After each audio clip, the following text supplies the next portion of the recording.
Brought to you by Sonata, American Pistachios and Candid.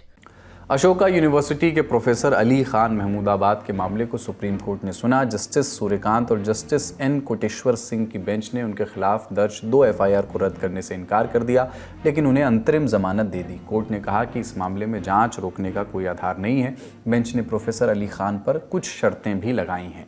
इस मामले से जुड़ा कोई भी ऑनलाइन पोस्ट, लेख या भाषण नहीं देंगे। पहलगाम हमले या भारत की जवाबी कार्रवाई पर कोई टिप्पणी नहीं करेंगे। प्रोफेसर को अपना पासपोर्ट जमा करना होगा। बेंच ने हरियाणा पुलिस की जगह एक विशेष जांच दल एसआईटी गठित करने का आदेश दिया, जिसमें हरियाणा या दिल्ली के अधिकारी शामिल नहीं होंगे। एसआईटी का नेतृत्व आईजी रैंक ऑफिसर करेंगे और इसमें एक महिला अधिकारी भी शामिल होंगी। सुनवाई के दौरान अदालत ने प्रोफेसर पर कुछ तीखी टिप्पणियां भी की। बेंच ने कहा कि महमूदाबाद ने अपनी पोस्ट के जरिए डॉग विस्लिंग की। डॉग विस्लिंग का मतलब होता है किसी विशेष समूह तक छिपे हुए तरीके से अपनी बात पहुंचाना और इसके लिए शब्दों का आडंबर ओढ़ना। कोर्ट में प्रोफेसर की पैरवी वरिष्ठ अधिवक्ता कपिल सिब्बल ने की। बोले कि प्रोफेसर ने तो कर्नल सूफिया कुरैशी की तारीफ की, साथ ही अन्यायपूर्ण बुलडोजर कार्रवाइयों के पीड़ितों के प्रति सहानुभूति जताई। जस्टिस सूर्यकांत ने कहा कि प्रोफेसर सेना और युद्ध और सांप्रदायिक मुद्दों पर राय दे रहे थे और इसके बाद सीधे राजनीति पर आ गए। जस्टिस ने कहा कि हर किसी को अपनी बात कहने का अधिकार है, लेकिन क्या ये सही समय है इतने सांप्रदायिक मुद्दों पर बोलने का। सिब्बल ने पोस्ट का बचाव करते हुए कहा कि इसमें कोई आपराधिक मंशा नहीं थी, लेकिन जस्टिस सूर्यकांत ने कहा कि वो अपनी भावनाओं को सरल भाषा में बिना किसी को ठेस पहुंचाए व्यक्त कर सकते थे। कोर्ट ने कहा कि पोस्ट में युद्ध विरोधी भावना दिखाई गई है, लेकिन कुछ शब्दों के दोहरे अर्थ हो सकते हैं और उसकी जांच जरूरी है। उधर हरियाणा पुलिस ने सोनीपत जिला अदालत में अपनी दलीलें दी, जिसमें कोर्ट से प्रोफेसर की 7 दिनों की पुलिस कस्टडी की मांग की गई। बार एंड बेंच की रिपोर्ट के मुताबिक पुलिस ने कहा कि प्रोफेसर अली खान के मुताबिक वे 14 देशों में जा चुके हैं। ऐसे में इन यात्राओं का रिकॉर्ड हासिल करना है। पुलिस ने यह भी बताया कि प्रोफेसर अली खान का मोबाइल फ़ोन और laptop forensic science laboratory Panchkula भेजे गए हैं और उनकी रिपोर्ट अभी नहीं आई है। रिपोर्ट की माने तो पुलिस उनके फ़ोन कॉल डिटेल्स और उनकी पत्नी के बैंक खातों की भी जांच कर रही है। वहीं प्रोफेसर के वकील ने कहा कि पत्नी के बैंक खातों की जानकारी पुलिस को पहले ही मिल चुकी है। हालांकि मजिस्ट्रेट आज़ाद सिंह ने भारतीय नागरिक सुरक्षा संहिता BNSS का हवाला देते हुए पुलिस हिरासत की मांग खारिज कर दी। साथ ही प्रोफेसर की 27 मई तक की न्यायिक हिरासत को बरकरार रखा है। वहीं राष्ट्रीय मानवाधिकार आयोग यानी NHRC ने प्रोफेसर अली खान महमूदाबाद की गिरफ्तारी और रिमांड के संबंध में मीडिया रिपोर्ट पर स्वतः संज्ञान लिया है। आयोग ने कहा कि जिन आरोपों के आधार पर प्रोफेसर को गिरफ्तार किया गया, उससे पहली नज़र में देखने पर ये उनके मानवाधिकारों और स्वतंत्रता का उल्लंघन का मामला है। इस संबंध में आयोग ने हरियाणा के DGP को नोटिस जारी करके 1 सप्ताह के भीतर मामले पर विस्तृत रिपोर्ट मांगी है। आतंकवाद पर भारत की नीति और ऑपरेशन सिंदूर का मकसद दुनिया को बताने की शुरुआत हो चुकी है। इस काम के लिए देश के 59 सांसदों को चुना गया है, जो दुनिया के 33 देशों में जाएंगे। इन्हें 7 सर्वदलीय टीमों यानी डेलीगेशन में बांटा गया है। इनमें से 2 डेलीगेशन अपने अपने मिशन पर निकल चुके हैं। इसमें 17 सांसदों के अलावा राजनयिक भी शामिल हैं। पहला डेलीगेशन JDU सांसद संजय झा की अगुवाई में जापान के लिए रवाना हुआ है। ये डेलीगेशन जापान के अलावा दक्षिण कोरिया, मलेशिया, इंडोनेशिया और सिंगापुर में जाकर भारत के पक्ष को रखेगा। वहीं दूसरा डेलीगेशन शिवसेना सांसद श्रीकांत शिंदे के नेतृत्व में UAE, लाइबेरिया और कॉन्गो के लिए रवाना हुआ है। मुझे लगता है बहुत बड़ी जिम्मेदारी है देश की आवाज़ पूरे दुनिया के सामने रखने के लिए, अलग अलग देशों के सामने रखने के लिए।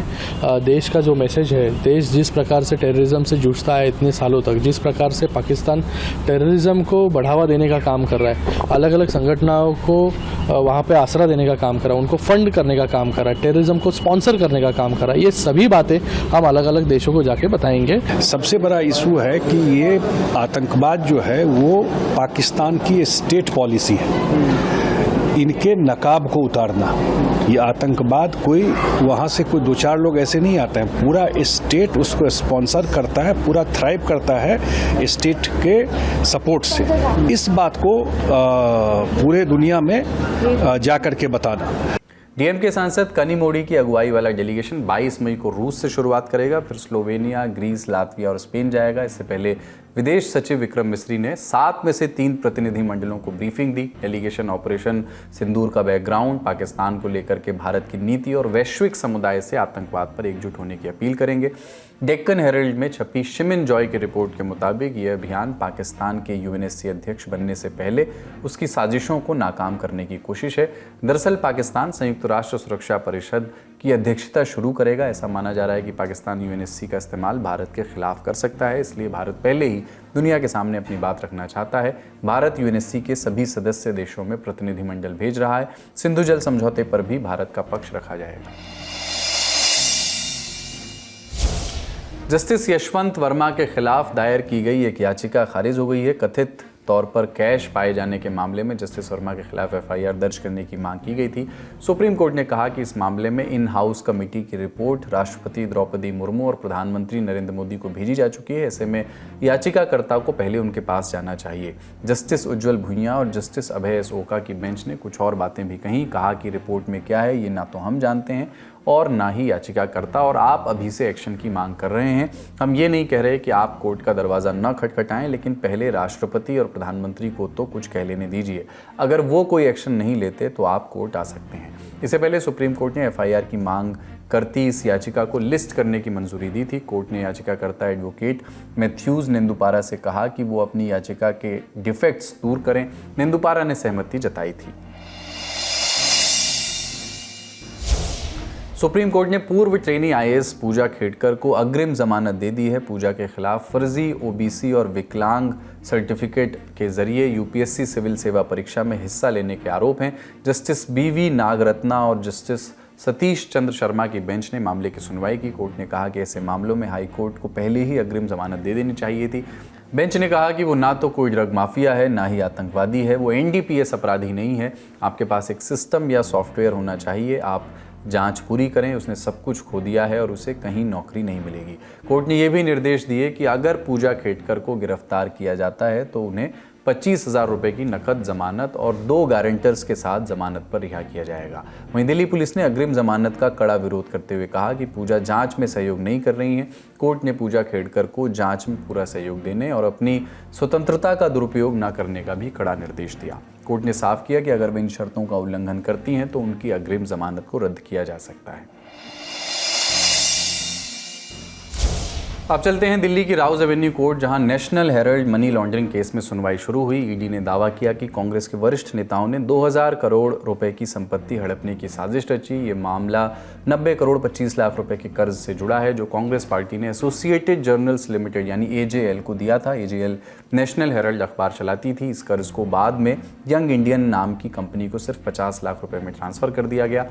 अतिरिक्त सॉलिसिटर जनरल यानी एएसजी एसवी राजू ने कहा कि इस मामले में मनी लॉन्ड्रिंग का अपराध साफ है। उन्होंने कहा कि इस साजिश से अपराध की आय पैदा हुई जो prevention of money laundering act के तहत अपराध है।